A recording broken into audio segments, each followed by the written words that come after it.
자, 오늘 우리가 파헤쳐 볼 건 바로 이 지니어스 법안입니다. 이게 2025년 7월 18일에 통과됐다고는 하는데 사실 진짜 이야기는 지금부터요. 과연 이 법 실제로 언제부터 시작되는 걸까요? 새로운 법이 통과됐는데 진짜 시작은 언제일까요? 네, 이 질문이 바로 이번 이야기의 핵심입니다. 공식적으로 법이 서명된 날짜가 전부가 아니라는 거죠. 자, 그럼 이 퍼즐 한번 같이 풀어볼까요?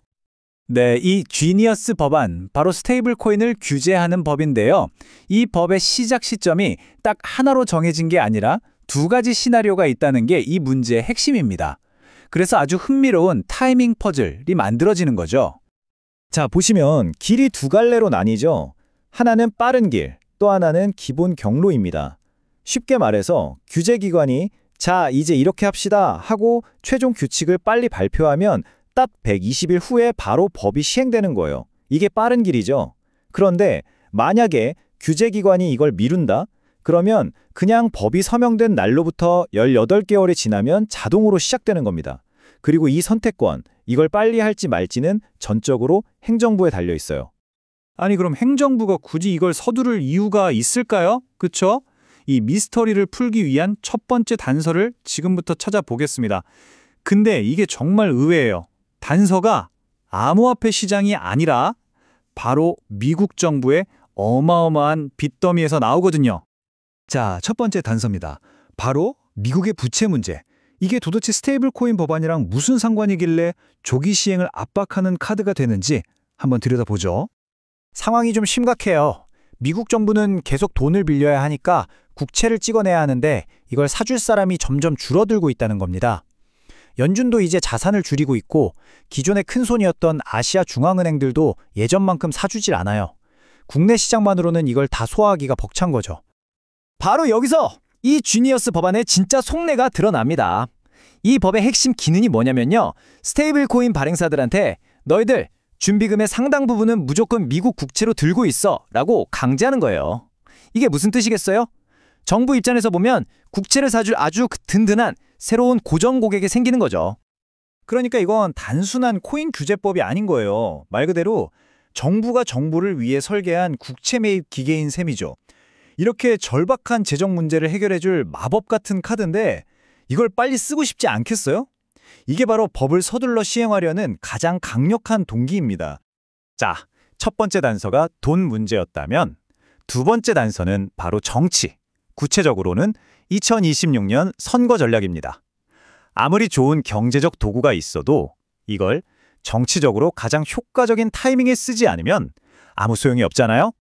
이 흐름을 한번 보세요. 정치적인 계산이 아주 명확하게 보이죠? 자, 2026년 초에 지니어스 법안, 즉 국채 매입 기계의 스위치를 딱 켭니다. 그럼 어떻게 될까요? 시장에 돈이 돌기 시작하겠죠?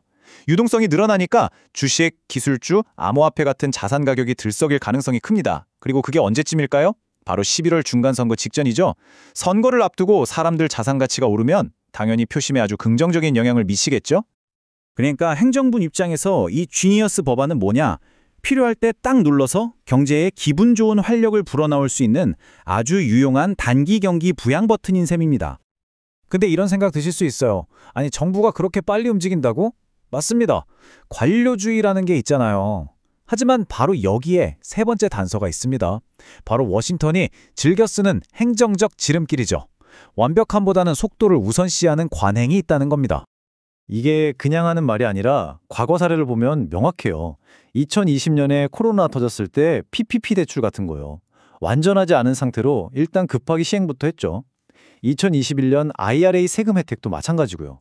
모든 세부 규칙이 나오기 전에 일단 시작부터 했습니다. 위기 상황에서는 일단 핵심부터 시행하고 나머지는 나중에 고쳐나가는 게 워싱턴의 방식이라는 거죠. 전략은 아주 간단합니다. 가장 중요한 핵심 내용에 대해서만 이게 최종 규칙이다 라고 선언해 버리는 거예요. 그리고 120일 카운트다운을 시작하는 거죠. 나머지 자잘한 것들은 나중에 천천히 다듬으면 되니까요. 이런 지름길이 있기 때문에 2026년 초에 법을 시행하는데 행정적으로도 충분히 가능하다는 결론이 나옵니다. 자, 지금까지 살펴본 단서들을 종합해보면 결론은 하나로 모아집니다. 바로 조기 시행. 그런대로 여기서부터가 진짜 중요합니다. 왜냐하면 시장은 정부의 공식 발표면 얌전히 기다려주지 않거든요. 정리해볼까요? 막대한 국가 부채를 해결해야 하는 경제적 필요, 2026년 선거에서 이겨야 하는 정치적 계산, 그리고 이걸 가능하게 하는 행정적 꼼수. 이 세 가지 조각을 맞춰보면 2026년 1분기나 2분기에 법을 일찍 시작하는 게 그냥 가능한 수준이 아니라 아주 전략적인 선택이라는 결론에 이르게 되죠. 하지만 진짜 핵심은 따로 있습니다. 법이 언제 시작되느냐보다 더 중요한 건 시장이 언제 시작될 거라고 믿느냐는 겁니다. 시장은 공식적인 시작일까지 절대로 기다려주지 않아요. 이 타임라인을 한번 보시죠. 시장의 시계는 정부의 시계보다 훨씬 빨리 움직입니다. 2025년 4분기쯤 규칙 초안이 슬쩍 발표되거나 유출만 돼도 시장은 벌써 유동성이 들어오겠구나 하고 가격에 반영하기 시작할 거예요. 그리고 2020년 1분기에 최종 규칙이 발표되고 120일 카운트다운이 시작되면 기대감은 폭발하겠죠.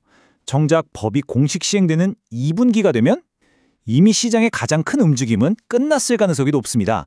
소위 말하는 선반영이 끝난 거죠. 결국 법의 시작일을 정하는 건 워싱턴의 정치적인 결정입니다.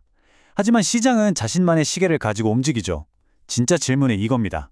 시장의 카운트다운은 과연 언제 시작될까요? 아니, 어쩌면 그 카운트다운은 우리가 모르는 사이에 이미 시작된 건 아닐까요?